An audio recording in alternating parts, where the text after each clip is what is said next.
우리는 보통 죽음을 생각하지 않으려 합니다.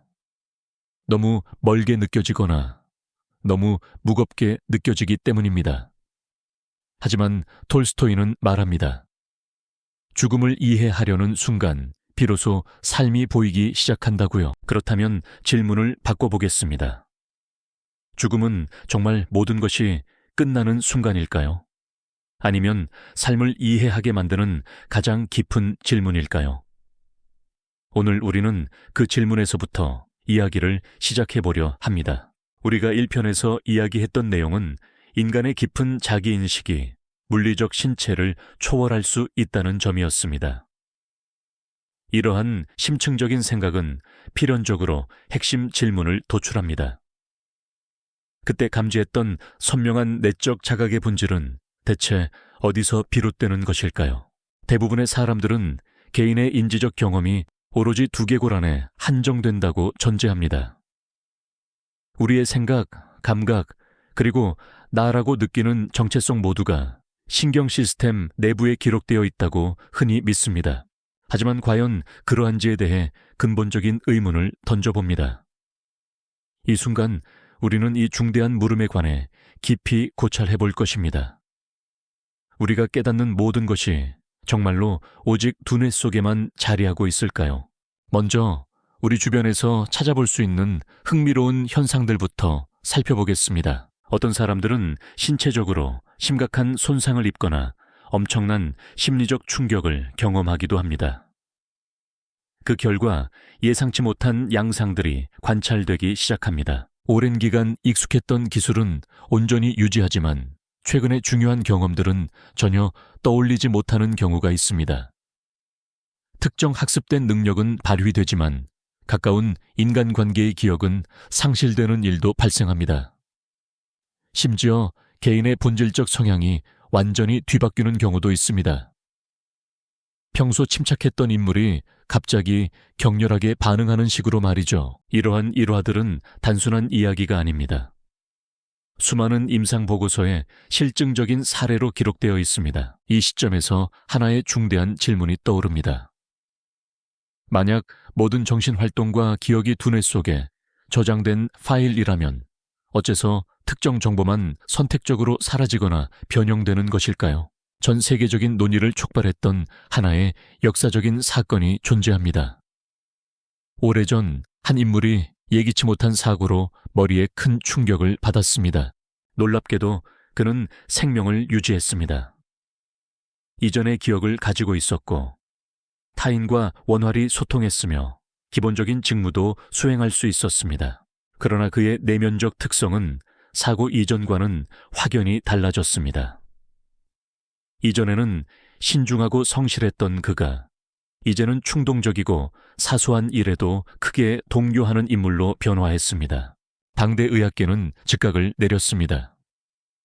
특정 두뇌 영역의 손상이 그 사람의 본성을 뒤바꾸었다. 이로 인해 다음과 같은 명제가 정설로 자리 잡게 됩니다. 두뇌가 곧 우리의 진정한 본질이다. 하지만 이러한 해석만으로는 설명하기 어려운 부분들이 분명 존재합니다. 이제 우리는 앞서 논의된 상황과는 대조적인 사례들을 탐색해 볼 것입니다. 서구권에서 중년의 한 남성이 미미한 신체 불편함으로 병원을 찾았습니다. 사소한 운동 능력 저하가 이유였습니다. 그런데 그의 두뇌 영상 검사 결과를 본 의료진들은 경악을 금치 못했습니다. 그 남성의 뇌 조직 대부분이 다른 체액으로 가득 차 있었기 때문입니다. 정상적인 두뇌 실질은 극히 얇은 형태로만 남아 있었습니다. 더욱 충격적인 사실은 그가 지극히 평범한 생활을 영위하고 있었다는 점이었습니다. 그는 안정적인 가정을 꾸렸고 자녀들을 양육했으며 전문 직종에 종사하고 있었습니다. 인지기능 검사에서는 평균치를 약간 밑돌았지만 일상 활동에는 어떠한 제약도 없었습니다. 전문가들은 이 같은 현상을 이해할 수 없었습니다. 두뇌의 물리적 구조가 거의 사라진 상황에서 어떻게 정신활동이 계속될 수 있었을까요? 이러한 특이한 상황은 결코 드문 일이 아닙니다. 일부 어린이들은 심각한 발작을 막기 위해 두뇌의 상당 부분을 제거하는 대수술을 받기도 합니다. 부모들은 아이의 미래가 어둡다고 생각하여 깊은 절망에 빠졌습니다. 그러나 수년 후 아이는 학교에서 활발하게 활동하고 친구들과 어울리며 감정을 느끼고 자신만의 목표를 세우며 성장해 나갔습니다. 두뇌의 물리적 변화에도 불구하고 아이의 고유한 개성은 온전히 보존되어 있었습니다. 이 지점에서 가장 근본적인 질문이 다시금 제기됩니다. 우리가 인식하는 자기의식이 과연 오직 두뇌 속에만 자리하고 있는 것일까요? 이러한 물음에 대해 현대학계는 두 가지 주요 관점으로 나뉘어 논의를 이어갑니다. 첫 번째 견해는 이렇습니다. 자각은 신경활동의 결과물이다. 두뇌 속 수많은 신경세포들의 복잡한 상호작용이 자각을 만들어낸다는 시각입니다. 이러한 주장은 두뇌 손상, 시자각, 기억, 인격의 변화 등 관찰되는 많은 현상을 논리적으로 설명해 줍니다.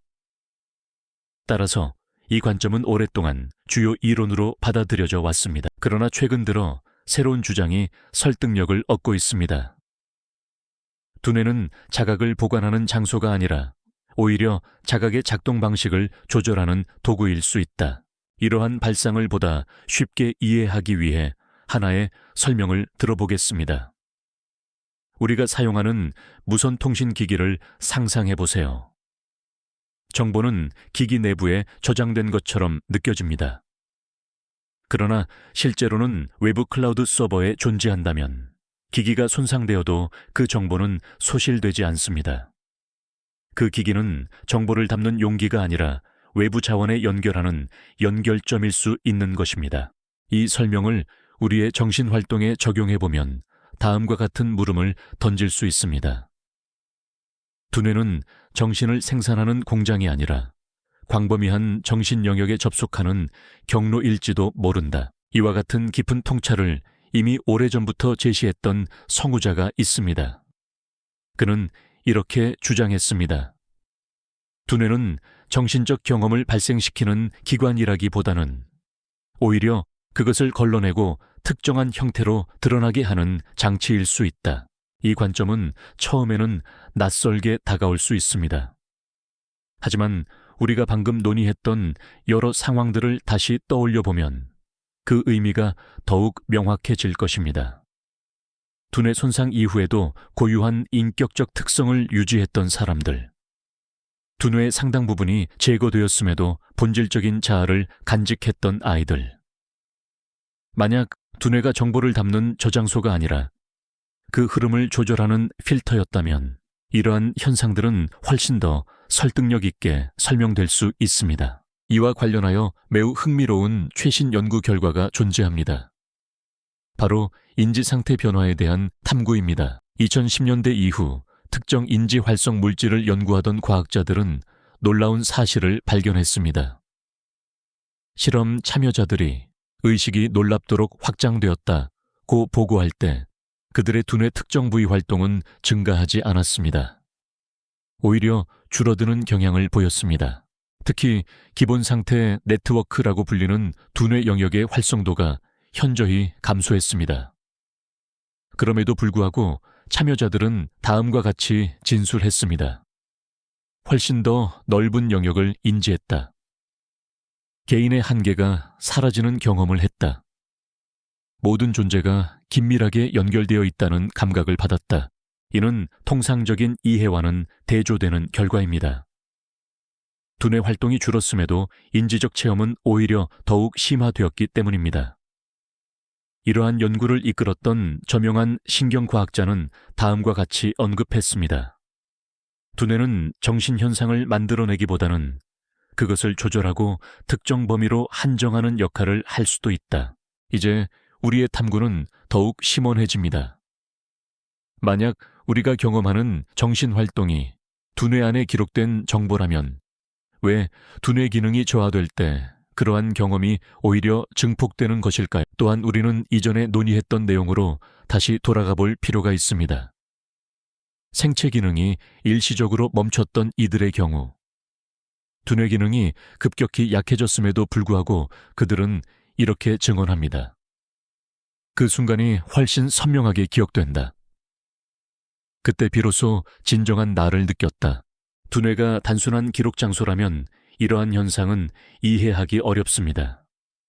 그러나 두뇌가 일종의 여과 장치라면 이 같은 상황은 완전히 새로운 시각으로 해석될 수 있습니다. 그러므로 다시 한번 근본적인 질문을 던집니다. 우리의 내면 활동은 과연 두뇌라는 물리적 영역에만 한정되는 것일까요? 아니면 두뇌는 단지 그것을 수용하는 그릇에 불과한 것일까요? 오늘 우리는 명확한을 제시하지 않을 것입니다. 그 이유는 과학 또한 아직 확정적인 답에 도달하지 못했기 때문입니다. 다만 한 가지는 분명히 말할 수 있습니다. 우리의 자각적 경험은 단순한 정보 집합체가 아닙니다. 쉽게 지워지는 디지털 신호 조각도 아닙니다. 그리고 우리가 상상했던 것보다 훨씬 더 불가사의하고 깊이 있으며 아직 알려지지 않은 영역에 속해 있습니다. 그렇기에 다음 질문이 자연스럽게 떠오릅니다. 만약 우리의 정신활동이 두뇌 내부에만 존재하는 것이 아니라면 과연 이 나라는 존재는 정확히 무엇일까요? 이러한 심도 깊은 물음은 다음 탐구에서 계속해서 이어질 것입니다. 이 내용이 유익하셨다면 공감과 구독을 부탁드립니다. 여러분의 성원은 저에게 큰 동력이 됩니다. 다음 영상에서도 더 도움이 되는 지식을 공유하겠습니다. 고맙습니다.